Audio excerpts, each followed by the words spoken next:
10 लाख लोगों को पता है कि 9,99,000 फेल होंगे क्योंकि वैकेंसी सिर्फ 1,000 लोगों के लिए है। देखिए, मैं बात कर रहा हूँ यूपीएससी एस्पिरेंट्स की एंड सिविल सर्विसेज एग्जामिनेशन की। ये बात तो हो गई सिर्फ यूपीएससी की। अगर हम ऑल ओवर इंडिया एग्जाम्स की बात करें जैसे कि एसएससी, यूपीएससी, स्टेट पीसीएस या रेलवेज, अगर आप इन सबको ऐड करोगे तो हर साल लगभग 4 से 5 करोड़ बच्चे इन एग्जाम्स की तैयारी करते हैं। और पता है सिलेक्शन कितने लोगों का होता है? 1% से भी कम। बट जो बाकी के 99% एस्पिरेंट्स हैं उनका क्या होता है? कुछ प्राइवेट जॉब्स करते हैं, कुछ वापस से अटेम्प्ट देते हैं एंड कुछ बीच में रह जाते हैं क्योंकि वो ना तो इधर के रहते हैं ना उधर के। एंड आज की इस वीडियो में हम इसी प्रॉब्लम का सलूशन ढूंढेंगे एंड मैं प्रॉमिस करता हूँ कि वीडियो के एंड तक आप खुद समझ जाओगे कि आप सपना देख रहे हो या फिर एक ऐसी रेस में भाग रहे हो जिसमें आप कभी जीतने ही नहीं वाले हो। Welcome to our YouTube channel Fin Vision by Satyam Mishra. इस कंसेप्ट की क्लैरिटी के लिए हम सबसे पहले नंबर्स पे बात करेंगे एंड नंबर्स काफी ज्यादा डरावने हैं और ये नंबर्स आपके लिए आई ओपनिंग हो सकते हैं। देखो, इंडिया में यूपीएससी सिविल सर्विस एग्जाम के लिए लगभग 10 से 12 लाख बच्चे फॉर्म भरते हैं एंड इसमें से जो फाइनल सिलेक्शन होता है वो लगभग 1000 से 1100 कैंडिडेट्स का होता है। और अगर मैं एसएससी सीजीएल की बात करूं तो पिछले साल लगभग 30 से 35 लाख लोगों ने फॉर्म भरा था एंड वैकेंसी सुनकर हैरान हो जाओगे। वैकेंसीज आई थी खाली 14,000। देखो, यूपीएससी और एसएससी की बात तो कर ली, बट अगर रेलवे ग्रुप डी की बात करोगे तो पिछले साल लगभग 1 करोड़ की एप्लीकेशंस आई थी एंड वैकेंसीज पता है कितनी थी? 34,000। अगर रफली कैलकुलेट करोगे ना तो एक वैकेंसी के लिए लगभग 350 एप्लीकेंट्स थे। अब एक सेकंड के लिए ये सोचो, ये जो नंबर्स आपने सुने ये सिर्फ स्टैटिस्टिक्स नहीं है, ये रियल लोग हैं। वही लोग जिसमें से आपका कोई दोस्त हो सकता है, आपका कोई पड़ोसी हो सकता है, या फिर आपका कोई एक कजिन जो इतने सालों से प्रिपरेशन कर रहा है इस होप में कि नेक्स्ट अटेम्प्ट में वो क्रैक कर लेगा। तो चलो देखते हैं कि इस रेस में टिके रहने का एक्चुअल कॉस्ट क्या है एंड ये काफी ज्यादा अनकंफर्टेबल है। एंड एक यूपीएससी एस्पिरेंट कितना खर्च करता है इस प्रोसेस में जुड़े रहने का। देखो, जो नॉर्मल कोचिंग्स होती हैं उनकी जो कॉस्ट होती है लगभग 50,000 से 1 लाख रुपए की होती है। बट अगर आप यूपीएससी स्पेसिफिक कोचिंग ले रहे हो तो लगभग 2 से 2.5 लाख रुपए उसकी फीस होती है। अगर आप किसी हॉस्टल या पीजी में रहते हो जिसका रेंट मान के चलो 12,000 रुपए है एंड एक साल में आप लगभग 1.5 लाख रुपए खर्च कर रहे हो और ये प्रोसेस जो है ये पूरा 3 साल का है, तो आप खाली रहने में लगभग 4.5 लाख रुपए खर्च कर दोगे। एंड 10-12 हजार तो बहुत एवरेज है। दिल्ली जैसे शहरों में ये प्राइसेस 15,000 रुपए भी जाते हैं। इस प्रिपरेशन फेज में आपका स्टडी मटेरियल में भी काफी ज्यादा पैसा खर्च होने वाला है। मान के चलो आप कोई बुक खरीदते हो, कोई टेस्ट सीरीज लेते हो या फिर कोई ऑनलाइन कोर्स खरीदते हो जो कि आपको नॉर्मली 30 से 50,000 रुपए ओवरऑल खर्च करवा देंगे।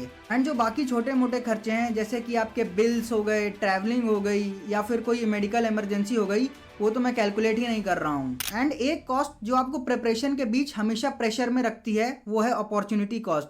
मान के चलो आप अगर किसी प्राइवेट सेक्टर में जॉब कर रहे होते तो इन 3 साल के बीच आप 25 से 40 हजार के बीच में कमा रहे होते, जिसको आप कैलकुलेट करोगे तो 3 साल में लगभग आपने 12 से 13 लाख रुपए कमा लिए होते। तो ये समझो कि एक्सट्रीम केस में अगर आपका सिलेक्शन नहीं होता है तो आप लॉस अगर कैलकुलेट करोगे, कितना भी कंजर्वेटिव तरीके से कैलकुलेट कर लो, 18 से 19 लाख का लॉस खाओगे आप। एंड ये तो आपका इंडिविजुअल लॉस हो गया। अगर इसी लॉस को आप 99% लोगों पर अप्लाई करोगे तो ये एक इंडिविजुअल लॉस नहीं, ये एक फाइनेंशियल लॉस है नेशन वाइड। एंड ये सिर्फ एक लॉस नहीं है, ये एक ट्रेजेडी है जिसके बारे में कोई बात नहीं करता है। लॉस की बात तो हो गई, चलो रिटर्न ऑन इन्वेस्टमेंट भी देख लेते हैं। चलिए मान के चलते हैं आप सिलेक्ट हो जाते हैं, आप उस 1% में आते हैं जो अल्ट्रा लकी है। सबसे पहले तो आपका ऑरा बढ़ जाएगा, आपको रिस्पेक्ट मिलेगी, एक स्टेबल जॉब होगी एंड पेंशन भी रहेगी। बट अगर नहीं हुए तो आपको 0 रिटर्न मिलेगा। अरे नहीं, 0 क्यों, इनफैक्ट निगेटिव रिटर्न मिलेगा क्योंकि वो स्किल्स जो आप डेवलप करते इन 3 सालों में वो डेवलप नहीं हुई। अब थोड़ा पीछे चलते हैं, ये जो एस्पिरेशंस का ऑब्सेशन है ये एक्चुअल में आया कहाँ से? अगर जेन्युइनली बताऊं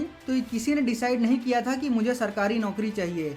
ये ऑलरेडी डिसाइडेड था तब जब आप पैदा हुए थे, या फिर ये उस मोमेंट पर डिसाइड हुआ है जब आपने रील्स में देखा होगा कलेक्टर साहब उतरते हैं, लोग सल्यूट मारते हैं, उनके पीछे दौड़ते हैं एंड आपने डिसाइड कर लिया होगा कि मुझे भी ये बनना है। एंड उस मोमेंट पर आपने ये सारे मैट्रिक्स इग्नोर किए, इसके पीछे की सारी कैलकुलेशंस इग्नोर की, खाली अपने इंस्टिंक्ट पर आपने ये सोच लिया कि मुझको ये करना है। एंड पता है सबसे बड़ी गलती क्या हुई? आप कभी समझ ही नहीं पाए कि ये जेन्युइनली आपका सपना था या नहीं। बट इस चीज को अगर हम 1990s या 2000 के कंटेक्स्ट में देखें तो ये उस वक्त बहुत ही जेन्युइन एडवाइस होती कि आप ये चीज कर लो। बट आज की डेट में टाइम चेंज हो गया है। पहले के टाइम में प्राइवेट सेक्टर को इतना ज़्यादा स्टेबिलिटी नहीं थी, बट आज प्राइवेट सेक्टर बहुत कमाल कर रहा है। आज की डेट में प्राइवेट सेक्टर कंपनीज 25 साल की उम्र के कैंडिडेट्स को 1 करोड़ का पैकेज दे रही हैं।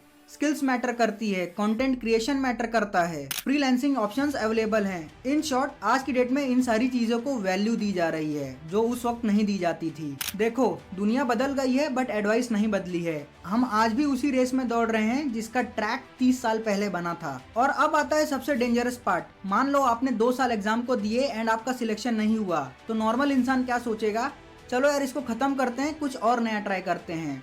बट एस्पिरेंट ये सोचेगा कि यार मैंने इतना टाइम दिया है, मैं शायद एक और अटेम्प्ट ट्राई करता हूँ, शायद मेरा अगले में हो जाए।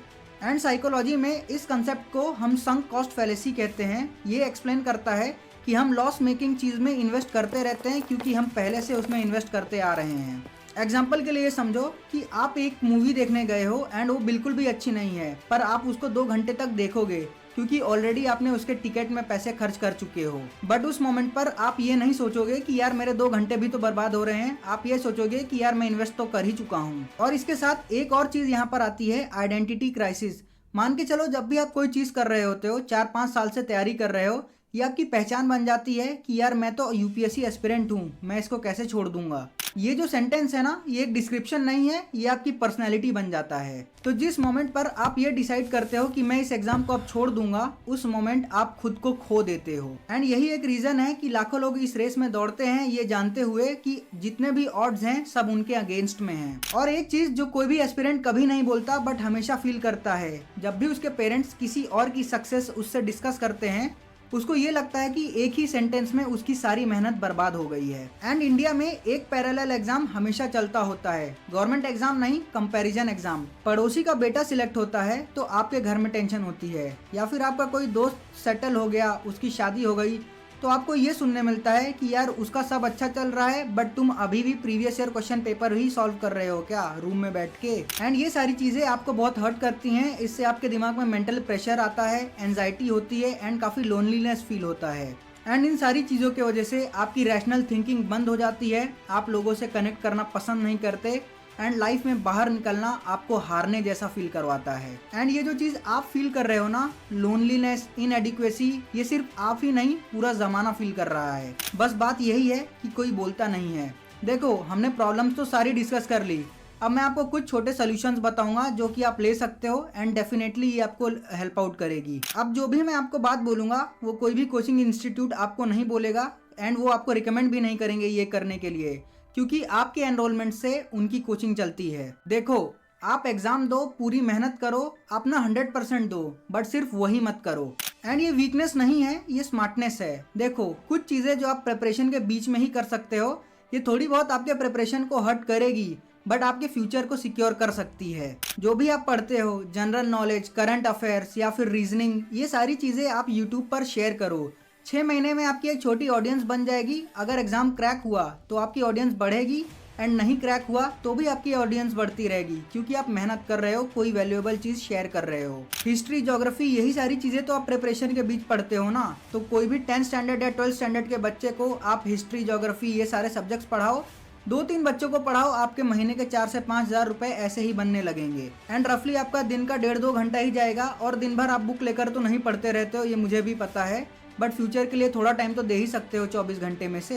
और सिर्फ पैसा मत कमाना, उसको इन्वेस्ट भी करना। 500 रुपए की SIP से स्टार्ट कर सकते हो। आज की डेट में घर से जो पैसा आता है उसमें से ही 500 रुपए डालना चालू कर दो। 5 साल तैयारी करोगे, रफली आपके 40 से 50 हज़ार रुपए बन जाएंगे। देखो बहुत बड़ा अमाउंट नहीं है, बट उस वक्त जब खड़े होगे तो कुछ तो होगा हाथ में। एंड ये कोई अमाउंट का गेम नहीं है, ये हैबिट का गेम है। एंड मैं ये चीज़ इसलिए नहीं बता रहा हूँ कि आपका एग्जाम से ध्यान हट जाए, मैं इसलिए बता रहा हूँ कि जो चीज़ आप पे फोर्स की गई हो या फिर आपने जल्दी जल्दी में आके डिसीजन ले लिया, उसके अगेंस्ट में तो कोई ऑप्शन होना चाहिए ना आपके पास। क्योंकि यार देखो जो 99% लोग हैं ना वो भी इंसान है एंड उनका फ्यूचर भी मैटर करता है। तो अब आता है फाइनल सवाल कि आप जिस चीज़ के लिए इतना मेहनत कर रहे हो वो एक सपना है या फिर ट्रैप। एंड इसका आंसर ये है कि साइमल्टेनियसली ये दोनों हो सकता है। देखो गवर्नमेंट जॉब का सपना देखना, फैमिली को प्राउड फील करवाना या फिर स्टेबल जॉब के सपने देखना, ये कोई गलत चीज नहीं है। ट्रैप तब बनता है जब ये सपना आपका आइडेंटिटी बन जाता है, आप सही से डिसीजन नहीं लेते एंड एक ही चीज में अपनी मेहनत करते जाते हो